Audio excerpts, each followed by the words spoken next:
Hey guys, and welcome back to another video. And today I wanted to talk a little bit about multicrew. Now, there has been a lot of buzz in the community about multicrew because of the resource management system that CIG kind of went over at CitizenCon this year. And so there became kind of like a big question about how soloable certain ships would be. Now, um, the concerns about that, in my opinion, are pretty valid because a lot of people like to play Star Citizen solo or by themselves. But at the end of the day, Star Citizen is a multiplayer game, an MMO. So really, the end goal, is to create gameplay for groups of people. And there are obviously going to be certain ships that are stronger at that than others, and certain ships that are more solo focused. You know, like single seat fighters, starter ships, a lot of multi-role ships like the Nomad, and even something like the Cutlass. Um, these ships have, I would say, they lean heavier towards solo gameplay or the ability for a player to operate them by themselves, something like the cutter. And that's why these ships will also be, still very valuable to have in your fleet ultimately.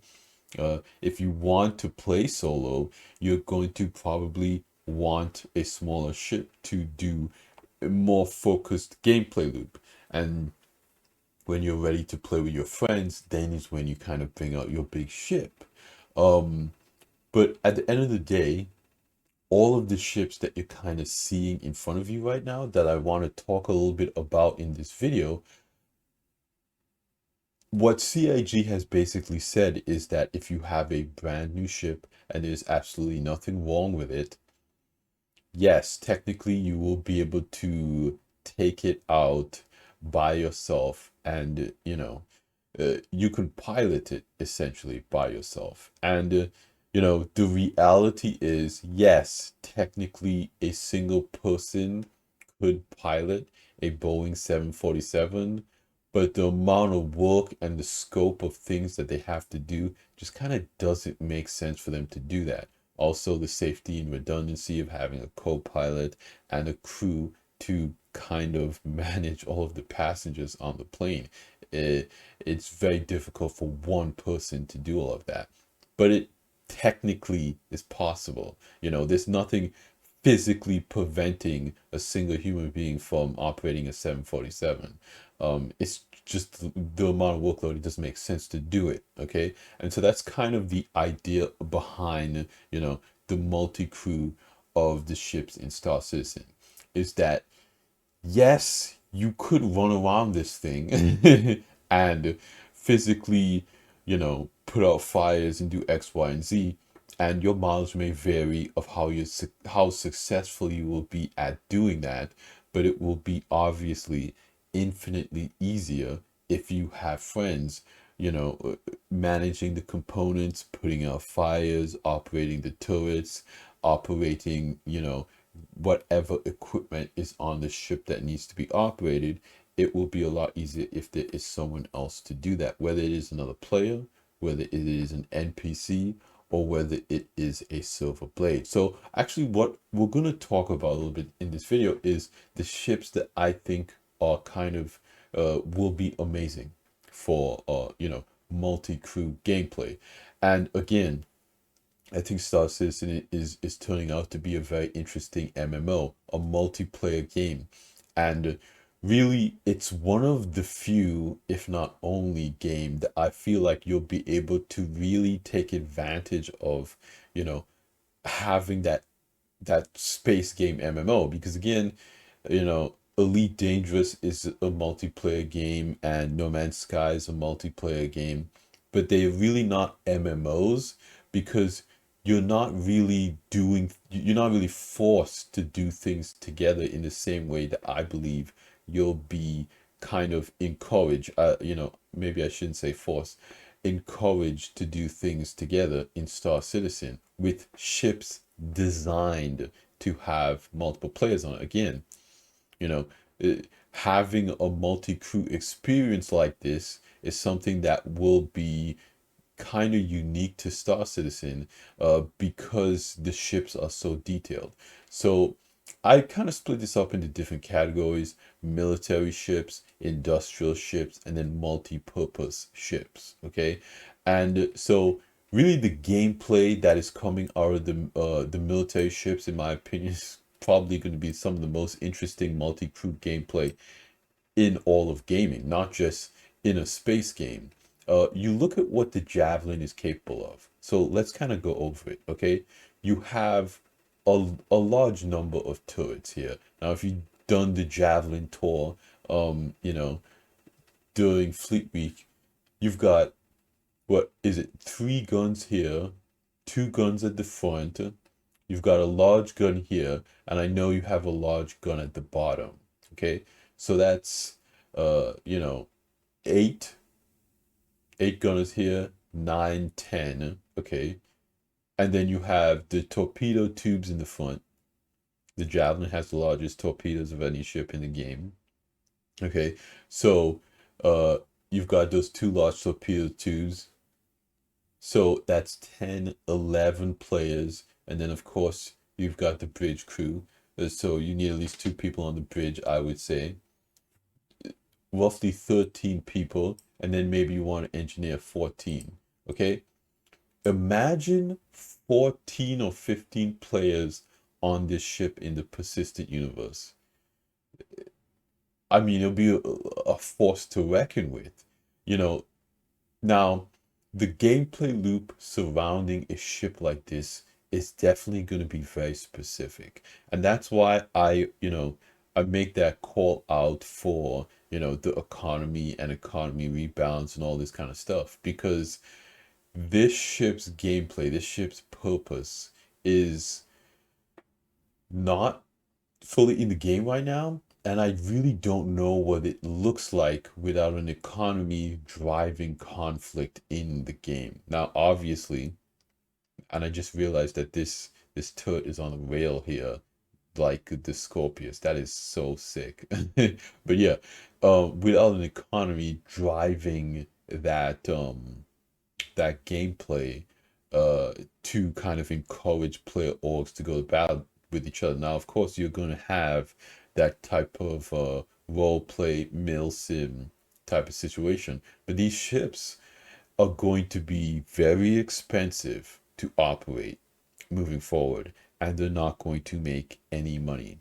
So, in my opinion, I feel like you really do need an economic driving force to bring something like this out. If you like, I hope that Arena Commander gets to the point where we can have javelin battles in Arena Commander, but to have a javelin battle, multiple javelins, multiple Idrises, hammerhead fighters have this whole, crazy war that will cost, millions of aUEC. Like right now, that happens in EVE Online because of economic driving factors, okay? People want to control the flow of money. People want to build up these big organizations. And so it makes sense to invest in war. War is a huge money-making enterprise in EVE Online because, the resources you can get from controlling a sector makes going to war make sense. So you're gathering all these resources, you're building up these ships, you're building fleet carriers, crafting all of these ships. Again, everything in EVE Online, the economy, is done by the players. And you're doing all of these things to get all of these capital ships, to get all these Titan class ships and go to war because you want to control that sector, to control the resources, to be able to make more money. Okay? Right now, there's no economic incentive to use a ship like this. So if you go to war with another organization, you're spending millions of aUEC and getting nothing in return. Like, I can't imagine, like, imagine CIG puts on an event like Xenothreat is a good example of this. This is a PvE event. You bring a javelin to that. You have this whole crew here. Of course, players are going to do that without worrying about, the money too much. And of course, the CDF is going to pay people. So, CIG has a way of tracking that. So, if you want to bring out your javelin and, help the CDF repel Xenothreat, you will make money for that as part of a mission.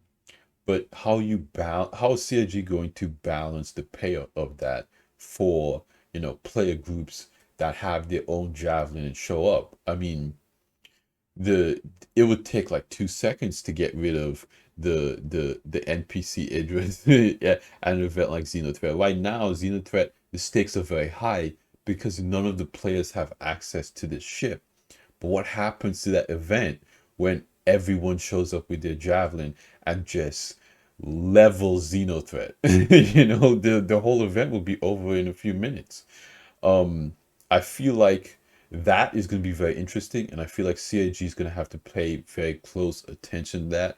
But in my personal opinion, the Javelin is just top tier multi-crew ship.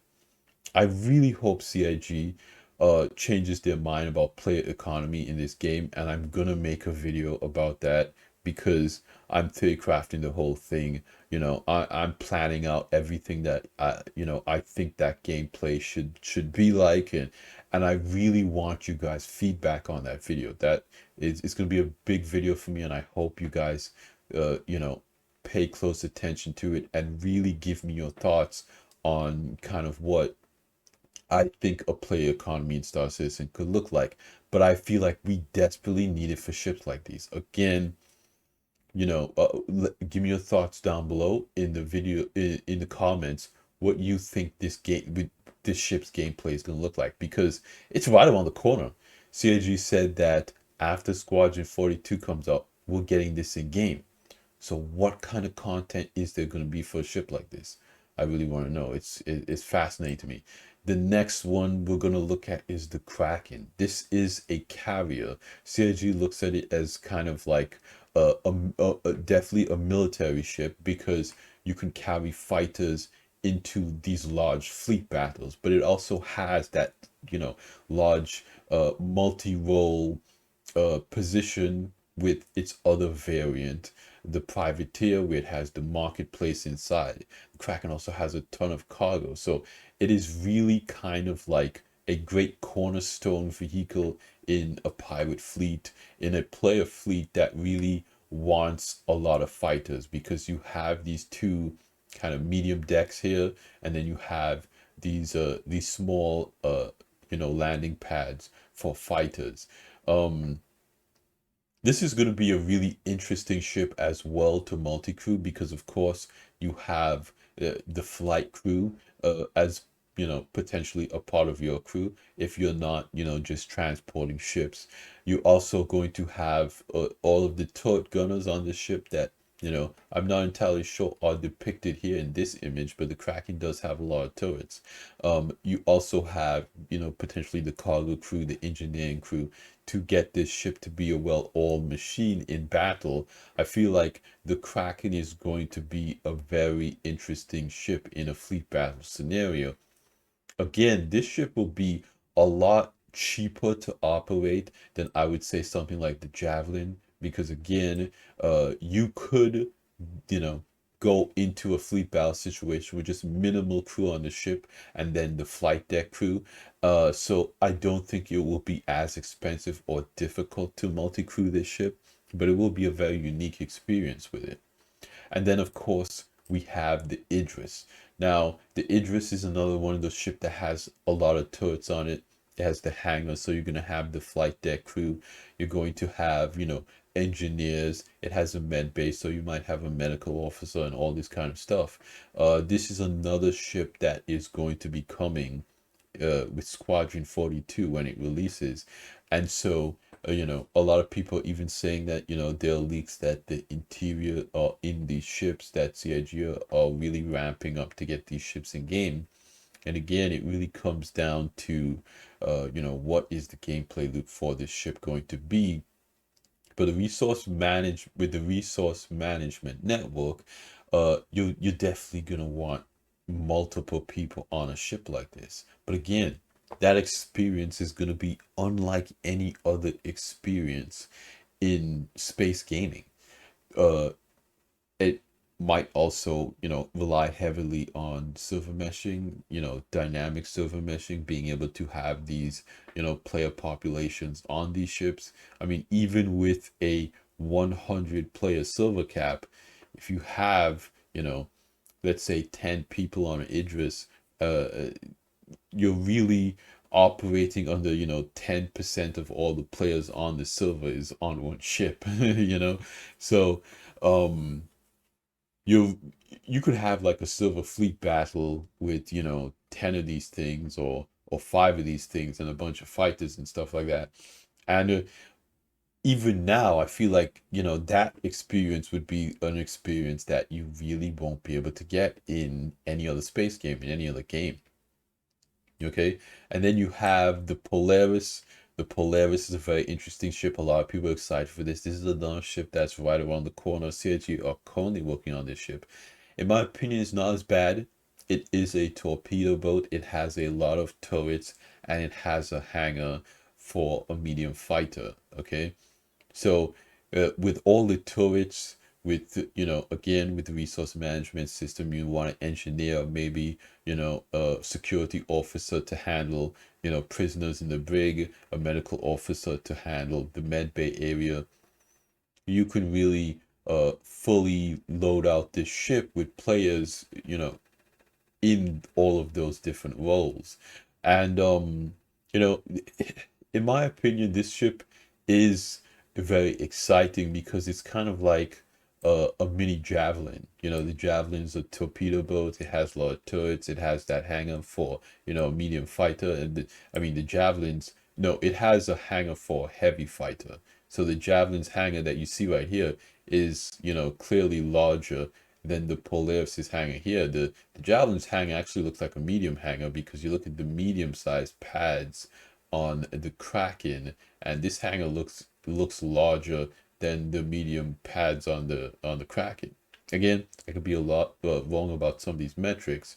It's been a while, and I don't know what's been updated or what CG has changed. So let me know any corrections down in the comments down below. But in my opinion, the Polaris is kind of like that mini javelin, sitting in that a similar role but at a smaller scale. So I think realistically, a lot of people might bring the Polaris out more often in that PvE type scenario, and because it would be so expensive to use a javelin that in a scenario like Xenothreat.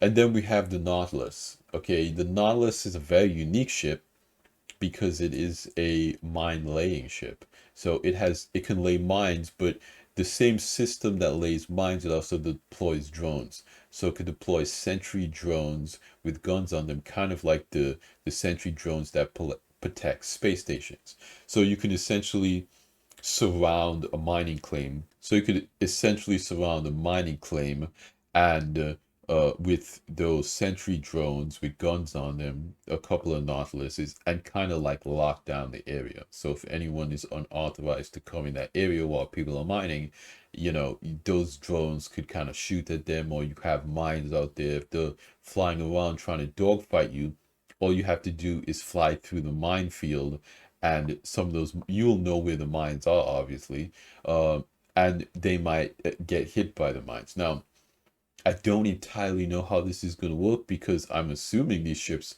are going to have scanners and they might be able to find the mines. I don't know how, the mine gameplay is going to work. Are the mines cloaked? Do other mines kind of stealth? Um, what is, and again, space is so large. How many of these mines are you really going to have to deploy to actually hit someone? If I deploy 10 mines, what area do I have to cover to actually hit somebody? Or is it like a proximity thing? If a ship comes, I believe it's like a proximity thing. If a ship comes within a certain range of the vicinity, the mine will start to follow that ship until it hits the ship. So imagine like you put 10 mines around this mining claim and a ship flies into the vicinity of this mining claim. The mines will then attack the ship and blow it up. Okay, so that's kind of what I think the gameplay is supposed to be like. And the again, the sentry drones is kind of like a different situation because they can attack the ship from range. So the sentry mines that have guns on them will essentially shoot that ship from their position, while as the bomb mines will be attracted to the ship and fly into it and blow it up. So this could be a very potentially powerful ship, and again, it has those two size 7 guns on the front. You have these two turrets here. Um, it very interesting ship in my opinion. It's one of those ships that are kind of like, you drop the drones and you kind of hang out in the area, but you don't have to be in the thick of it, you know? And those two size sevens, I guess, for defense, very nice defense right there, in my personal opinion. And of course, this ship just looks so awesome. Definitely one of my favorite looking ships in the game. I've said it before, I'll say it again. This ship is just so cool looking. I love the way it looks, and I think it's going to be a very interesting addition to the game. And then, of course, we already have the Hammerhead in game. Right now, I believe this is the largest combat ship. You've got a lot of turrets on it. 6 turrets on this bad boy. So you have 6 players there, and then, the 7th for engineering and the 8 for the pilot. So you could really load this ship up with a lot of players and get that full experience. Now, this is designed to combat fighter ships in a fleet scenario. And this is a fairly effective ship, in my opinion. It's a great gunship. A lot of people use it in fleet and mil sim type combat in the game right now. And it's a great ship, and it is a perfect example of multiplayer gameplay right now being effective, as you get someone in each of those turrets and you're, very dangerous. That added DPS makes a huge difference. But now I want to turn my attention to the industrial ships and how industrial gameplay might be changed, okay? And again, it comes down to a lot of work that CIG has to do with the economy, in my opinion. Multiplayer, cruise ships, in my opinion, they really need to make it worth it. Again, once you start to do missions uh with other players, splitting up the money that you make with them again lowers the amount of money that you could make as the owner of the ship. And you really have to weigh how many people that you want on the ship to get this job done. And in most cases, a lot of people choose to just have the bare minimum. So that means that you're going to have players that do multiple things. And I know the intent is to have players who are, more focused in that gameplay, like a medical officer that is just a medical officer. But in reality, because you're splitting the payment between so many people, what you're going to want is a gunner that is also a medical officer. And um there's nothing wrong with that. I don't think that's immersion breaking by any sense of the imagination. But for role play reasons and for, just the I I think what you would assume would be the intended gameplay loop there is that you have a dedicated medical officer. And in a combat situation, the medical officer is the only person doing the medical gameplay. Again, in reality, every gunner might have a med gun on them and med pens on them and run around helping anybody who needs it. Every gunner might have a repair tractor, a repair multi-tool attachment on them, and if the component next to them goes out, they get out of the turret and they do what they gotta do. So instead of having a dedicated engineer, a dedicated mechanic, a dedicated security officer managing the brig, um you kind of have players who can do a little bit of everything. And if CIG really wants to move to, kind of this idea where there is people, doing these dedicated roles and progressing in their dedicated fields, I feel like you really need the economy there to balance that and to make that worthwhile. Uh, to make it worth to again, this is a video game. Players are gonna want to min-max stuff. Uh, you look at a ship like this, the Hull E. This is an absolutely massive ship. You're definitely gonna need multiple players on it to make this work. But in what capacity, I really just don't know. Right now with the Hull C, it's something that you could really just do solo. Of course the Hull C is a multi-crew ship and you're going to want multiple people on there, but again, I don't see a lot of multi-crew Hull Cs simply because you're splitting the profit with them, and that's not ideal for a lot of most people. When I made my video about working for other players and getting paid less than the captain of the ship, people are like, oh, don't join any org that doesn't pay people evenly, yada yada yada. And I understand the sentiment. I do. But it's game breaking. And we have to be realistic about that. It is game breaking to pay everybody evenly. And if you think that that's the right way for this game to move forward in the future, you'll see the results of it. I'm not going to try to convince you that uneven pay is better. You'll just find out. As the game progresses, an economy is not built like that. And I know EVE Online players who have moved over to Star Citizen is just agreeing with me, like, yes, tell these Star Citizen players what a real economy looks like. But it is absolutely game breaking to pay everybody the same amount of money. And I don't know how CIG is going to deal with that, because right now when you take a mission, the pay is split evenly. Um, but in real life, that doesn't make sense for a crew, especially if there are dedicated roles. Okay, a gunner might be more important, so they might get paid more. A medical officer is hugely important, so they might be paid more. And that alone, even that alone, will incentivize players to pick certain career paths. Right now, with an even pay split, it doesn't incentivize a player to pick one career path over the other and get really involved in that career path. I mean, right now in real life, the amount of money you could earn doing a specific career is a major driver for why people pick those careers. People want to be doctors not just to help people, but because doctors get paid a lot of money. Okay? People want to be engineers not just because engineering's cool, but because uh uh uh a software engineer software engineers make a lot of money. So again, economy is so important, and CIG really has to teach the community the fundamentals of that and implement it correctly with this multi-crew gameplay. It's not just the resource management system, it's everything. Okay, a ship like the Orion. Okay, we're gonna move on to the Orion. Massive ship. Okay, we're learning now that it's not gonna be able to land on planets and do all that stuff. You're mining in space. It has its own dedicated gameplay. I'm not gonna spend a whole lot of time on the Orion.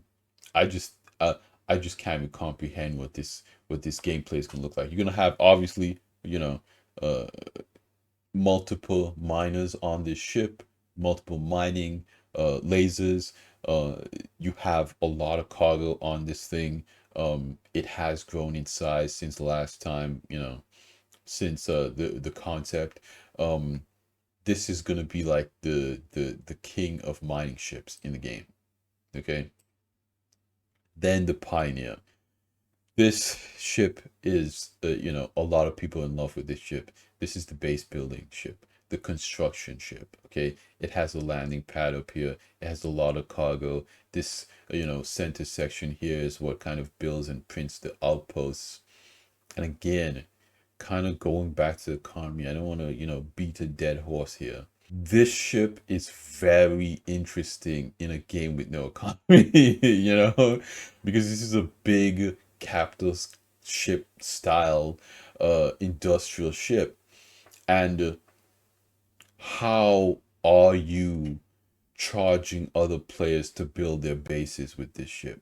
And again, if that is the intended gameplay of this ship, is the intended gameplay of this ship to build outposts for NPCs? No, you're not. I don't see a a a reality where CIG says, "Yeah, we sold you the Pioneer. We have all these PvE missions. Go build NPCs outposts." I'm not saying that wouldn't happen, that can't happen, but more than likely, I think what a lot of people assume a Pioneer owner would do is make bases for other players. Uh, but is there a system to, like, how do you quote that? What are the materials that you need? You know, the gameplay around the Pioneer is very up in the air, in my opinion. And if there is, an economy in place to support it, in my personal opinion, it would be a lot more successful for, eh, right now. And I think, uh, Salty Mike is a great example of this. Um, he was doing something that I know a lot of you probably heard of, where he was basically, him and his org was basically gun running.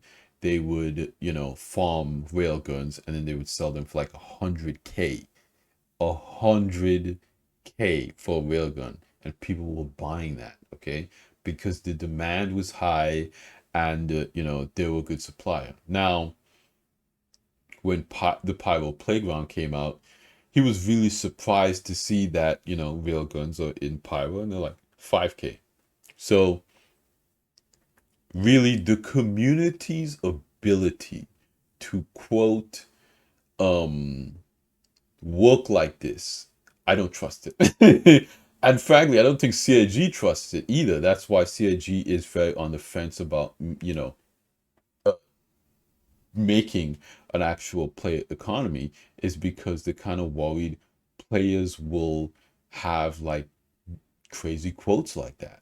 And again, it's not a Salty Mike problem. He's not doing anything wrong. Um, it's a lot of work to farm these railguns. You're getting paid for your time. Realistically, that is the right price for that item, you know. But also on the on the other side of the coin, realistically, 5K is the right price for that item in terms of the PVE economy. Um, it doesn't make sense for a railgun to be $100,000. That's more expensive than than some ships and ground vehicles. But for players' time, $100,000 makes a lot of sense, because again, you're farming these things, and that's a lot of work, and it's already rare. It's not being sold anywhere, so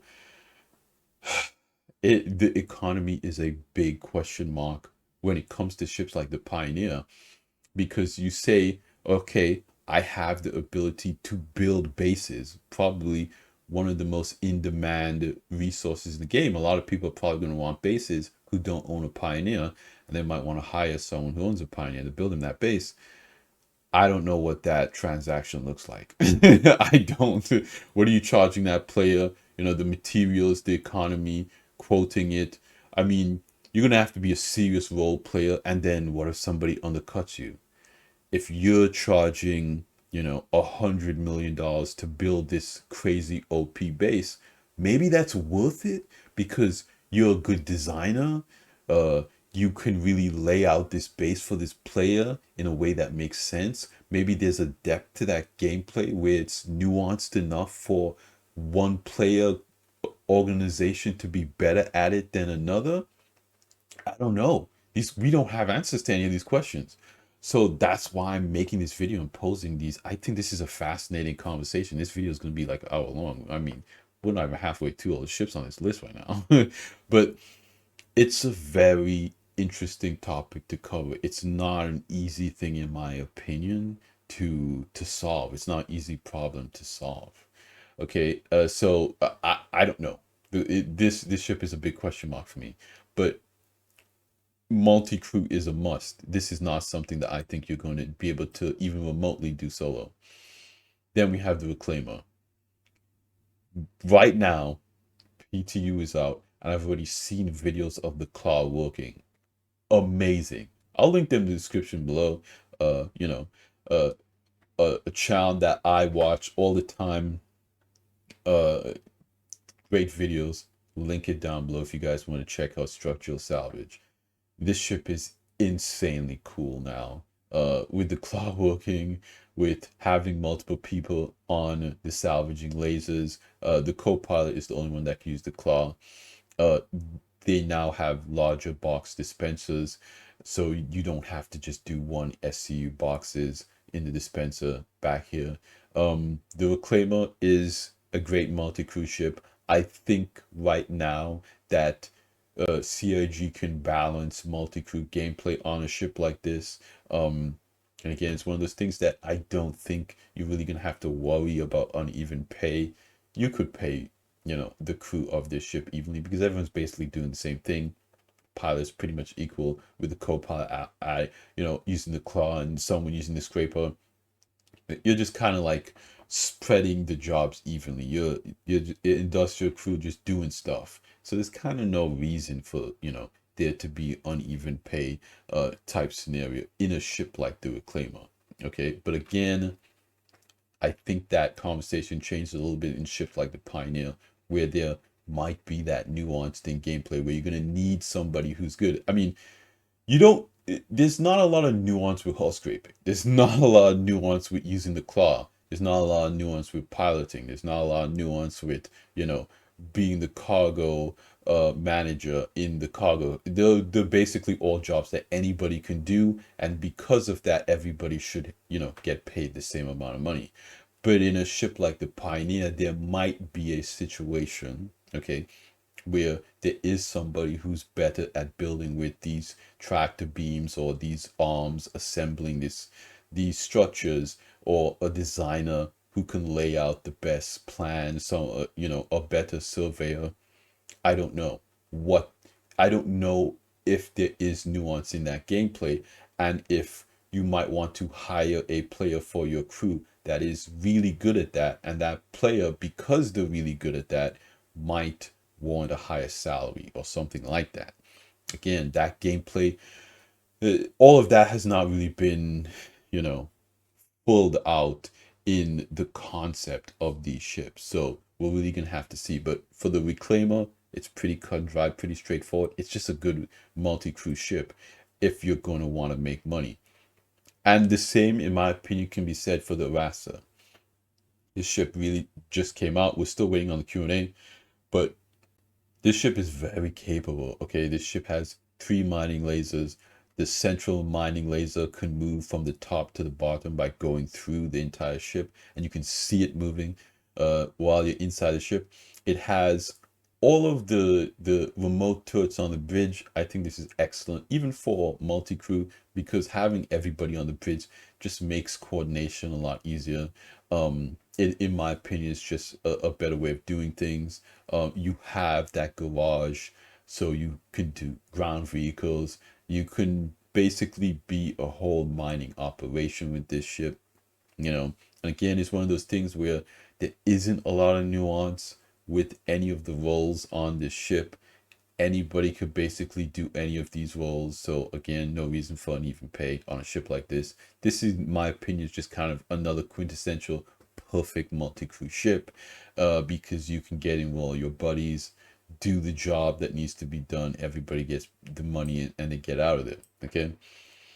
But I also want to talk about the Crucible next, okay? Because Crucible is a repair ship. It has this large hangar that the ship lands on, and they repair. I really don't know what multi-crew looks like on this ship. There's kind of this question mark about, how soloable the Crucible is. This is not a super large ship, but it's also not a small ship. per se. Once this hangar box is removed, it is, you know, not crazy big. It's 90 meters compared to, you know, some of the larger industrial ships up here on this list.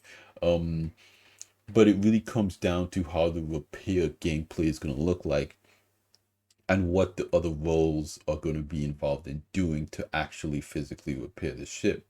Now, right now, when you repair a ship, you just press a button and it magically fixed.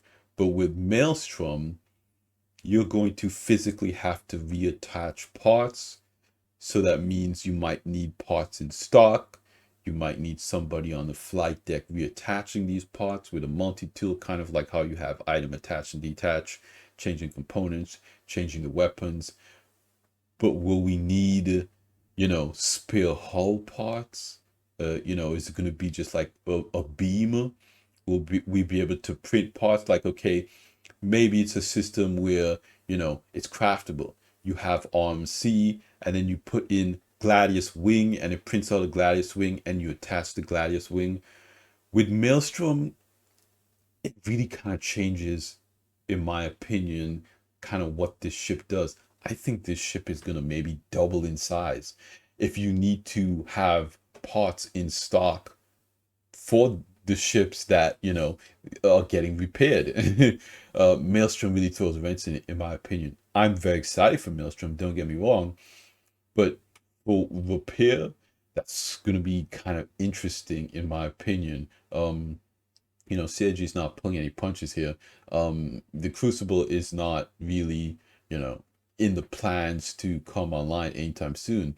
But it's a very interesting ship, in my opinion, because, you know, I feel like you definitely will have a little bit more nuance in repairing ships now because of that, because of Maelstrom and how physicalized the gameplay is going to be. Somebody that, you know, might need to tune components, attach them, detach them, you know, print the components out, craft, you know, get the materials to print these components. Again, I don't even know if it's going to be like a components printing machine, or if you're just going to have like, you know, 10 quantum drives in a storage room somewhere, and then someone's like, okay, I have a bad quantum drive, I need a new quantum drive. You go in the storeroom, you pull out the quantum drive with a tractor beam, you attach it, the person's on their way. I don't know. I just, again, I can theory craft all of these things. And again, this is a theory crafting channel, you know, that's what we do here. We like to talk about these things. And this is a super long video because there is so much to talk about with multi-crew. You know, resource management, in my opinion, is just tip of the iceberg. It's just scratching the surface. Now we're going to get into some really crazy ships where, you know, this is just all theory crafting. This is just all copium. We have no clue what this gameplay is going to look like in terms of multi-crew. And really, I could make a separate video just about this ship. You guys know the Endeavor is another one of my favorite ships in this game, just because it's so unique. It's a science and exploration vessel. It is massive capital ship, style, 200 meters long. It probably will grow in size before it is fully released. Right now, you know, I was heavily campaigning for this ship because it made it past this recent round of price increases. So, you know, you were able to pick it up relatively cheap. And these modules that you see here, I don't know if a lot of people knew, but the modules for the Endeavor were also on sale during IE with 10-year insurance. Again, these modules have insurance with them. So if anything happens to the module, you know, they have their own insurance. So if you had an Endeavor and you wanted to pick up the module during IAE, that was available. You know, I didn't make a video about that or talk about that in a lot of detail, but you know, these modules kind of unlock a lot of the functionality of the Endeavor. And the first one we have is the Super Collider. And right over the bat, you're probably thinking, what does the Super Collider do in Star Citizen? Okay, so Super Collider is is a device that spins atoms very fast, um, for scientific purposes. What a super collider does in Star Citizen, I have no clue.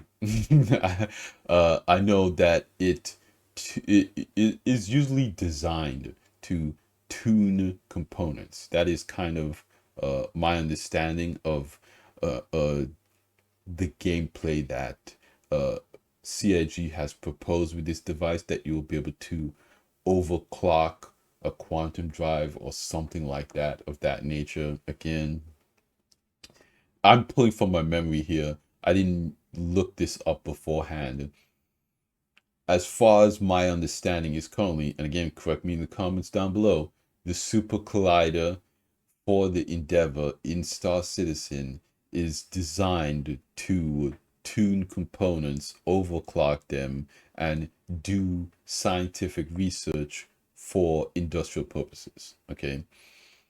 It is slightly vague, but again, I have no idea what the nuance is, what the uh, dependencies are for a player to essentially go down a progression path of being somebody who tunes components using an Endeavor equipped with a super collider. What does that gameplay look like? How many people are needed to successfully accomplish this? Question marks. And then we have the telescope. This is infinitely cool because if you look at, the James Webb telescope that was, recently launched, amazing photographs are coming back from it. This is the one module that, I have for my Endeavor. This is the one module that, I have for my Endeavor. As somebody who, in likes telescopes and looking at space and taking photos, this is the one module that I'm the most excited for in Star Citizen. Stargazing, essentially. Now, in Star Citizen, we have actual astronomical bodies. And something that was really cool is that during the Pyro playground, we didn't have access to the outermost planets. The big gas giant Pyro 5 and that sort of thing. And, players were flying out there, by,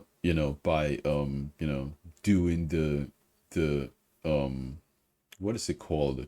The quantum slingshotting. And they were taking photos of the planets very far away. I think that's so cool. That's what I want to do with Endeavor, And so ideally, I'm excited about getting an Endeavor and, going to large star systems and, taking pictures of, planets and areas that maybe might not be on the quantum map. I think that would be infinitely cool. Even if it's just, taking pictures of the skybox, there are things that, this ship will be able to zoom in on. Again, I don't know how profitable that will be. Who really wants to take pictures of the skybox? Because what are you doing with that information? What are you doing with those photos? It's a different story if you're taking pictures, of planets in a situation like the Pyro playground. If you had a ship like this with the telescope, being able to really zoom in on those planets, places that ships can't reach, knowing that there's actually things out there. In my opinion, this gameplay is so incredibly far away, and I have no idea how many people you're going to need to successfully do anything with this. In terms of multi-crew, this might not even be a multi-crew kind of situation. You might need a couple of people, but I have no idea what they would do. Then we have the Endeavor Olympic. This is the one with the farming module. This is the one that you see in the picture and the marketing of the Endeavor. It has, the pods here growing, different plants and all that kind of stuff, alien plants and whatnot. To be, a gardener in space on an actual spaceship and not, on a planet, that's just cool. I don't know why it's cool. It's just cool. How many people you're gonna actually need to successfully take care of plants? What is the gardening gameplay loop? Again, Yeah, I don't have those answers. I honestly don't have the answers to what the gardening gameplay loop is going to be like in Star Citizen. You put down seeds, maybe there's a timer for it to grow, maybe there's some type of RNG if the plant is successful, maybe it's like a really deep gameplay where you can like splice different plants together to make new fruits and that have new uh properties. Maybe it gives your player a little stamina resistance, and you can, you know, splice different plants together to create different foods that have different buffs for different activities. That would be insanely cool. Um, but I really don't know if that is going to be a thing. So again, when it comes to theory crafting, I feel like I could make a whole video on this ship to kind of pose those questions and kind of just put the feelers out there. What does CIG think about this ship? What are their intentions? CIG has so much on their plate right now that this is probably something that just not even remotely thinking about. And then we have the Endeavor Hope. Now, this ship is a lot less complicated than the other versions of the Endeavor that we looked at, because this is the medical version of the Endeavor. It has the med bays over here and it has the emergency hangar. So essentially what happens is that you have a Cutlass Red or a Pisces go out and they pick up someone,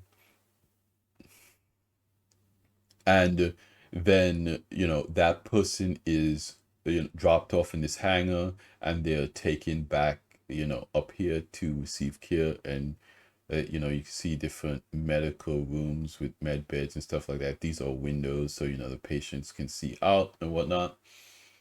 Medical gameplay is in the game right now. In a fleet battle type situation, these larger capital ships have med bays, and it's kind of interesting. Are you taking a person back to a ship like this, or are you taking them back to a station? Maybe it's a system like Pyro, and something like this is more necessary. Um, but I really don't know. Again, when it comes to multi-crew gameplay, what is the unique value of a Pisces pilot bringing a player to an Endeavor Hope versus a station? Maybe there's an Endeavor Hope that is around. Maybe, again, in a fleet battle situation, these large capital ships have respawn med bays. Maybe they're not supposed to have respawn med bays, and a ship like this will be the only place where you could respawn. um I don't think a lot of players will want that or like that. um but yeah, in a fleet battle type situation, I think people are respawning on the ship. Maybe it makes sense to have a med bay on your capital ship, but actually have an Endeavor Hope, a couple million kilometers away from the battlefield where people can respawn from. But again, it only has that one hangar, that emergency hangar, so you're really not getting back into the battle. It kind of makes more sense to have like an Idris, like a backup Idris far away where they can respawn and then they can actually deploy from that ship, versus something like Endeavor Hope where you're not really deploying from the ship. This is a drop off, and then once you're here, maybe the Pisces waits for you to get medical attention, then it brings you back to wherever you want to go. I mean, it does have a hangar, and that is a benefit of it. I think this hangar would be big enough to fit multiple Pisces. So you might have a couple shuttle ships there. So you have a Pisces drop people off, and then you have a shuttle Pisces that can take someone to a station where they can call their own ship. But at that point, why not just use the Pisces to take the person to the station to receive medical attention, and then they can get their ship and go about the business? I don't know. I like the Endeavor Hope, don't get me wrong, but I feel like its specific gameplay loop is just kind of in a weird and interesting place. It is a big multi-crew medical ship, and you're gonna have to pay those medical officers and the overhead and all of the things that go along with this ship. It's a very interesting proposition. Again, I'm not bashing it anyway. I love the Endeavor Hope. I want to make that super clear. I think this is an amazing concept. I just really want to know what Seiji thinks about it. Then we have the Endeavor Discovery. This is the exploration version of the Endeavor. It has the additional crew modules and science modules. So you have this is the research module. These are the additional crew modules, and these are the science modules. So you have the three modules here in the middle. So yeah, with the Endeavor Hope, you had the medical module here and the hangar module there. You had two of the farming modules there. You have the research module and the telescope, and then you have the collider, and I believe these are like storage modules. So there are multiple modules in uses here. So this like farming module is one farming module, and you can have two. So with the Endeavor, I believe you have two module slots. So again, the storage and the collider, the research and the telescope, two farming modules, the medical and the hangar. Then with this, you actually have three. You have the research, the crew, and the science. In terms of exploration gameplay, something like the Odyssey would probably be better for specific exploration, because you have the medical bay, and you have the large hangar, and you have the ability to get your own quantanium and go a lot farther. But the Odyssey does not have the specific science and research. So what does the science and research modules do? As an exploration ship, I'm assuming they would be like information gathering type situations. Maybe you go down on a planet and you find a harvestable that is very interesting, and then you can take it to the research module and, extract all the information about this thing to figure out how it can be used. And then you put into science module, and you start to kind of play with its genetics to do different things. That is kind of my assumption around this ship. Again, I don't know how deep that gameplay is going to be, and again, this whole video is about multi-crew gameplay. So can you do that solo? How many people are you going to need to do that?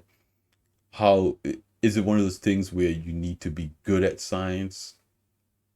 Question marks. So we're gonna leave that alone for right now and move on to the Merchantman. The Merchantman has a hangar. The Merchantman has turrets. The Merchantman has an entire internal, crazy amount of cargo. The Merchantman has a marketplace inside. It has executive rooms in it. So, maybe it's one of those things where it's like a space yacht. As a multi-role ship, the Merchantman is probably like one of the ships that a lot of player orgs want to get as kind of like their multi-role capital ship. So if you want to do cargo, if you want to transport a fighter, if you want to sell things that you acquire out in the verse, I do think there's a lot of money making potential with a ship like the Merchantman for a larger crew. So if you have like 4 people, or 4 to 8 people on this ship, people out there crafting and then selling the crafted goods on the Merchantman, I think that's going to be a very unique experience. Again, something you're not going to get in any other space game, and something you're really not going to get in any other ship besides, probably the Kraken Privateer, which is vastly more expensive. And we talked about in that on the aUEC video. This is a ship that you're definitely going to want to get. In my opinion, again, it is heartbreaking for a lot of people because it was in production, and then it left production because the team working on it left the company. And this is one of the ships that I am really excited about because of its potential for player economy, for people to craft items and then sell those items to other players on the ship. Again, this game is getting a player economy, whether we like it or not. You know, it's happening. I really feel like everyone needs to be on board with that, because shit like this doesn't make any sense if there's no player economy. And it's something that even Salty Mike was doing as a gun runner. So it's how can you say you don't want this game to have a player economy when ships like this literally exist for players to sell to other players? You know, it doesn't make any sense. It has to happen, or this ship has no purpose. And then we have the Odyssey.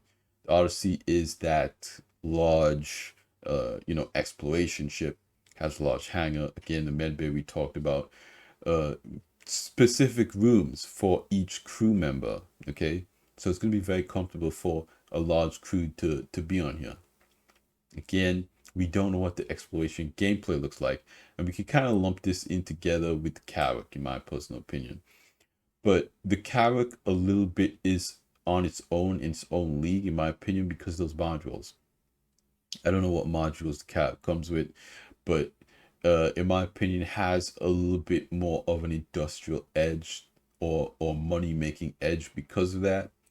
Again, the Odyssey has much less cargo. I think it has like 212 versus, the Carrack's 400 and something.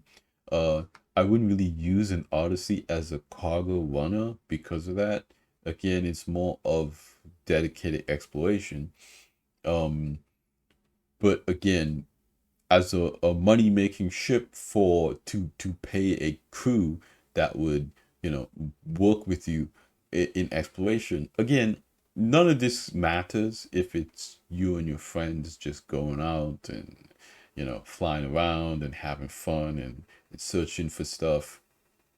I don't know what the exploration gameplay is going to look like, and I don't know, money isn't everything. It's very easy to get money in Star Citizen.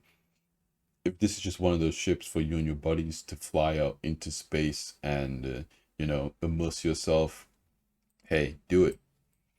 But the Galaxy, I think the Galaxy is the sweet spot when it comes to multi-crew, because you've got the medical bay, you've got the refinery module, you've got the cargo module, you've got the base building module, and it's at a price point that makes sense, and it's small enough, in my opinion, to not be that expensive to deploy.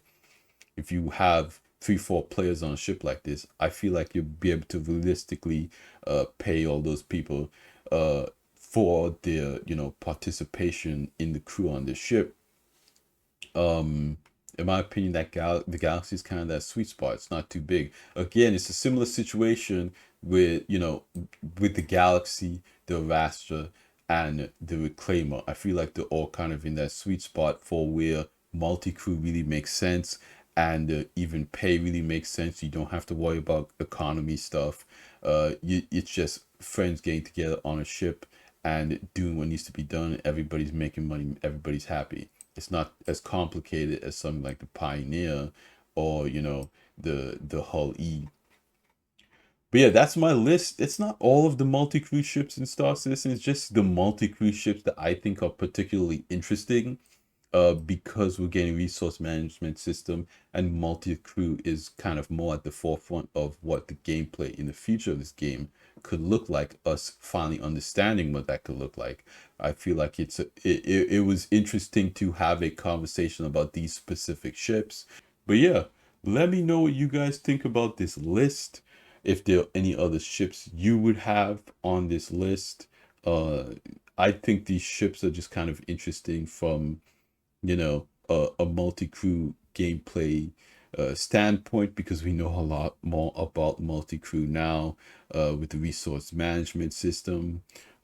It's kind of at the forefront of the community and the discussions being had in the community, and as a theory crafter, that is very fascinating to me. Let me know if you want me to make a video on any of these specific ships. I think it would be very cool to, again, theory craft any of these Endeavor variants. Let me know if you want that video. You guys have been supporting the channel like crazy lately. The last few videos have gotten so many views. I'm just like blown away by the support you guys are giving the channel. I could honestly just sit here and talk for hours, and I think you guys know that at this point. I just like hearing myself talk. I like talking to you guys. This is like therapy for me. You guys commenting down below and listening to what you guys think about this game, the development of this game, what it could be in the future. It's an exciting time to be a supporter, a backer, a player, whatever you want to call it. You know, I want to share on this with you guys. So let me know what you think in the comments down below. This video has gone on way too long. I'm just gonna, you know, let you guys get back to whatever you gotta do today. Thanks for hanging out with me. I cannot thank you guys enough. Like I always say at the end of these videos, like the video if you liked it. Subscribe if you want to see more, and I will see you guys in the next one. Salute.